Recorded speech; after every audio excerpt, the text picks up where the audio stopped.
1078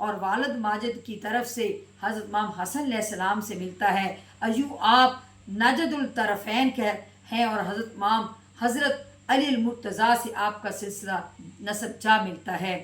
آپ کی والدہ ماجدہ فرماتی ہیں کہ میرے فرزند ارجمند عبد القادر جیلانی جب پیدا ہوئے تو وہ ماہ رمضان کے دنوں میں دودھ نہیں پیتے تھے۔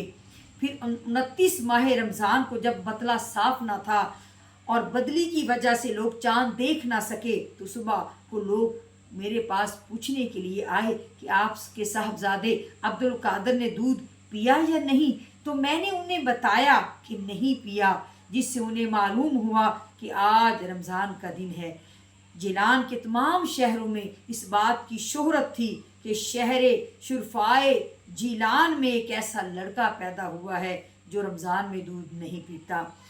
آپ کو اپنی ولایت کا بچپن سے ہی حال معلوم تھا۔ آپ سے کسی نے پوچھا کہ آپ کو یہ بات کب معلوم ہوئی کہ آپ اولیاء اللہ میں سے ہیں، تو آپ نے فرمایا جب میں اپنے شہر میں 12 برس کی عمر کا تھا اور پڑھنے کے لیے مکتب جایا کرتا تھا تو میں نے اپنے ارد گرد فرشتوں کو چلتے دیکھا، اور جب میں مکتب پہنچتا اور تو میں انہیں کہتے سنتا کہ ولی اللہ کو بیٹھنے کی جگہ دو۔ آپ کے والدین نہایت ساحلے اور برگزیدہ ہستیاں تھیں، وہ بھی ولی اللہ تھے، کامل ولی اللہ تھے، اور آپ بھی مادرزاد ولی تھے۔ آپ بچپن سے ہی باپ کی شفقت سے محروم ہو گئے تھے۔ آپ کے نانا جان نے حضرت سید عبداللہ نے آپ کو آغوش کفالت میں لیا۔ آپ کی والدہ ماجدہ اور آپ کے نانا جان نے آپ کی تعلیم و تربیت کی۔ آپ کا بچپن عام بچوں سے بہت مختلف تھا۔ فرماتے ہیں کہ جب میں بچوں میں کھیلنے کے لیے جاتا تو غیب سے آواز آتی، اے مبارک ہماری طرف آ۔ میں یہ آواز سن کر ڈر جاتا اور بھاگ کر دوڑ کر سیدھا اپنی والدہ کی گود میں چلا جاتا۔ آپ کی ابتدائی تعلیم و تربیت آپ نے اپنے شہر کے مکتب سے حاصل کی، پھر اعلیٰ تعلیم کے لیے آپ بغداد شریف پہنچے۔ 488 میں آپ بغداد شریف میں پہنچے جو اس وقت علم کا گہوارہ تھا، علم و فضل کا گہوارہ تھا، علماء مشائخ کا مسکن تھا، اور علمی و سیاسی اعتبار سے مسلمانوں کا دارالسلطنت تھا۔ یہاں آپ نے اپنے زمانے کے زمانہ کے معروف اور اعلیٰ سے اعلیٰ اساتذہ کرام سے آئمہ فن سے اکتساب فیض کیا، اور پھر بڑی جدوجہد سے تمام علوم میں، تمام فنون میں، تمام اصول و فروع میں آپ نے علم حاصل کیا۔ تحصیل علم میں مشکلات و مصائب کا آپ نے انتہائی صبر و استقامت کے ساتھ سامنا کیا۔ زمانہ طالب علمی میں آپ نے بڑی صعوبتیں برداشت کی، آپ نے بڑی استقامت کے ساتھ ان مصائب کا سامنا کیا۔ والدہ محترمہ نے 40 دینار دیے تھے، وہ دینار ختم ہو گئے اور نوبت فاقوں تک پہنچی۔ یہیں سے آپ کی آزمائش شروع ہوتی ہے۔ یہ کوئی عام انسان نہیں تھے، بلکہ یہ تو وہ عظیم ہستی تھی جنہیں آگے چل کر غوث اعظم بننا تھا، مخلوق خدا کو فیض پہنچانا تھا، جنہیں احیاء اسلام کا، تجدید دین کا کام سنبھالنا تھا۔ ان کے در سے لوگوں کو علم کی خیرات ملنا تھی، لوگوں کو تقوی کی خیرات ملنا تھی، اللہ کی معرفت اور تقوی و طہارت کی خیرات ملنا تھی۔ تو یہ کیسے ممکن تھا کہ وہ خود رزق کے لیے لوگوں کے سامنے ہاتھ پھیلاتے؟ یہاں تو یہ کیفیت تھی کہ خدا کی رضا ہی ہماری رضا۔ آپ اللہ تعالیٰ کی رضا پر راضی رہنے والے تھے، آپ کبھی کسی سے کچھ طلب نہ کرتے تھے۔ اور قیام بغداد کے ابتدائی دنوں میں 20 دن ایسے گزرے کہ آپ کو کچھ کھانے کے لیے میسر نہ تھا۔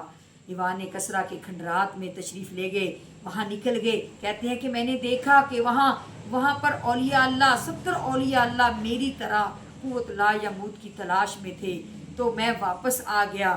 آپ کے آبائی وطن کا ایک آدمی انہیں ملا، انہوں نے کچھ دینار دیے کہ آپ کی والدہ نے آپ کے لیے بھیجے ہیں۔ آپ نے اس میں سے 1 دینار اپنے پاس رکھ لیا اور باقی کھنڈرات کی طرف جا کر 70 افراد میں تقسیم کر دیے۔ انہوں نے پوچھا یہ کیا ہے؟ تو آپ نے فرمایا یہ میری والدہ نے بھیجے ہیں، میرے دل نے یہ گوارا نہ کیا کہ میں تنہا کھا لوں۔ پھر واپس آ کر 1 دینار کا کھانا لیا اور محتاجوں اور غریبوں کو جمع کر کے ان کے ساتھ بیٹھ کر کھانا کھایا، اور یوں رات تک 1 دینار بھی آپ کے پاس نہ بچا۔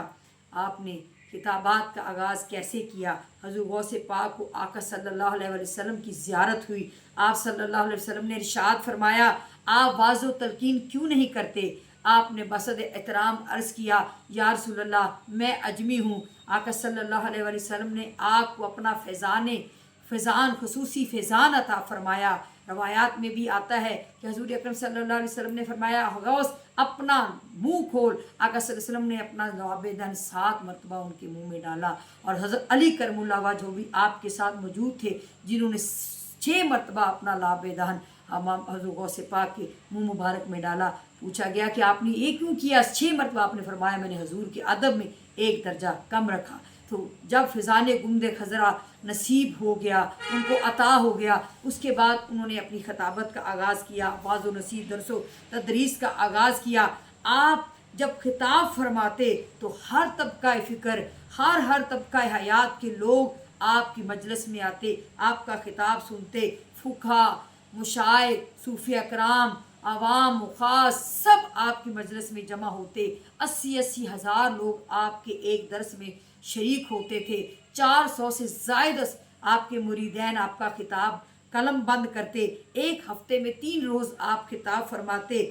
آپ کی گفتگو کے وقت مجمع پر سناٹا چھا جاتا، عجیب و غریب حالات و کیفیات دیکھنے میں ملتی، لوگوں کی خشیت الہی اور محبت الہی سے چیخیں نکل جاتی، حتیٰ کہ کسی پر وجد طاری ہوتا تو کوئی مرغے بسمل کی طرح تڑپ رہا ہوتا، کسی پر وجد کی کیفیت طاری ہوتی اور اٹھتے بعض اوقات کئی جنازے اٹھتے۔ آپ کی آواز کے دوران، خطاب کے دوران دور و نزدیک سب تک آپ کی آواز برابر پہنچتی تھی۔ آپ کا دور علم کا دور تھا۔ آپ کسی خلیفہ کے دربار سے وابستہ نہیں تھے، جیسا کہ اس دور کے اہل علم کا وتیرہ تھا۔ آپ کا موقف استدلال قرآن و سنت سے ہوتا۔ آپ کا مقصد کیا تھا کہ لوگوں میں اسلام کے لیے علم و عمل اور جذبہ اظہار پیدا کیا جائے۔ اب ہم دیکھتے ہیں کہ حضور شیخ عبد القادر جیلانی رحمۃ اللہ علیہ کے خصائل و اخلاق حمیدہ کیا تھے؟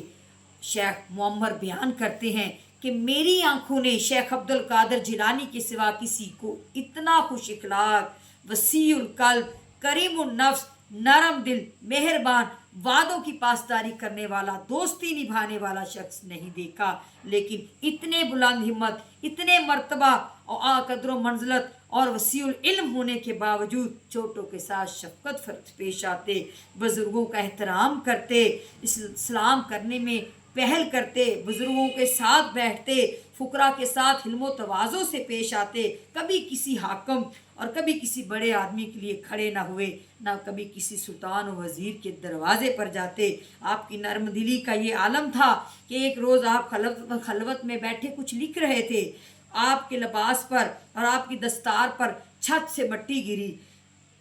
3 مرتبہ آپ نے مٹی کو جھاڑا، 4تھی مرتبہ آپ نے نظر اٹھا کر دیکھا تو ایک چوہا چھت کو کاٹ رہا تھا۔ محض نظر پڑنے سے ہی چوہے کا سر ایک طرف اور دھڑ ایک طرف ہو گیا۔ آپ لکھنا چھوڑ کر رونے لگ گئے، زارقطع رونے لگ گئے۔ راوی نے رونے کا سبب پوچھا تو آپ نے فرمایا میں ڈرتا ہوں کہ کبھی کسی مسلمان سے مجھے تکلیف پہنچے اور اس کی وہی حالت ہو جو اس چوہے کی ہو۔ سیرت طیبہ کے مطالعہ سے پتہ چلتا ہے کہ حضور نبی اکرم صلی اللہ علیہ وسلم کس طرح یتیموں، غریبوں اور مساکین کی ہمیشہ مدد فرماتے تھے۔ آپ رضی اللہ تعالیٰ عنہ بھی اسی طرح محتاجوں کی، غریبوں کی حاجت روائی کرتے تھے۔ آپ کے پاس جو مال آتا تھا، جو مال غنیمت آتا تھا، آپ اس کو تقسیم کر دیتے تھے۔ اس وقت آپ کو آرام نہ آتا جب تک آپ تقسیم نہ فرما دیتے تھے۔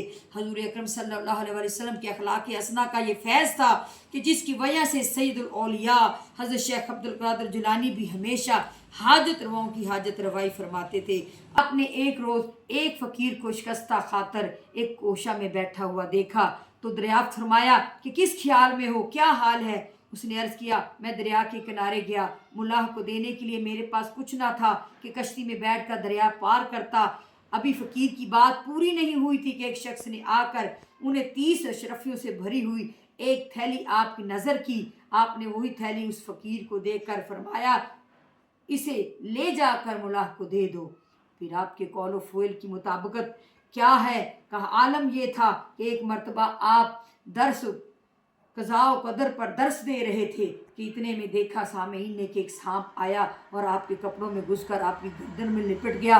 سب دم بخود تھے، حیران پریشان تھے۔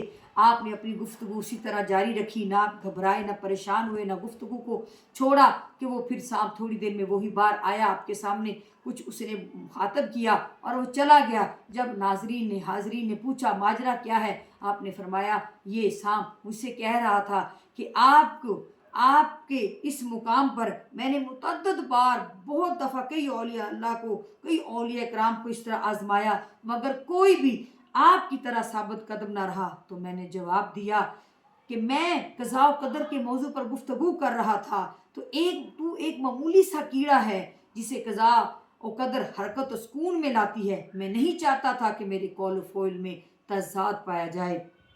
آپ کے اخلاق کے بارے میں، آپ کے اوصاف کے بارے میں بے شمار مشائخ یہ بیان کرتے ہیں کہ حضرت شیخ عبد القادر جیلانی بڑے بارونق، بڑے ہنس مکھ، خندہ رو، بڑے شرمیلے، وسیع الاخلاق، نرم طبیعت، کریم الاخلاق، پاکیزہ اوصاف اور مہربان اور شفیق تھے۔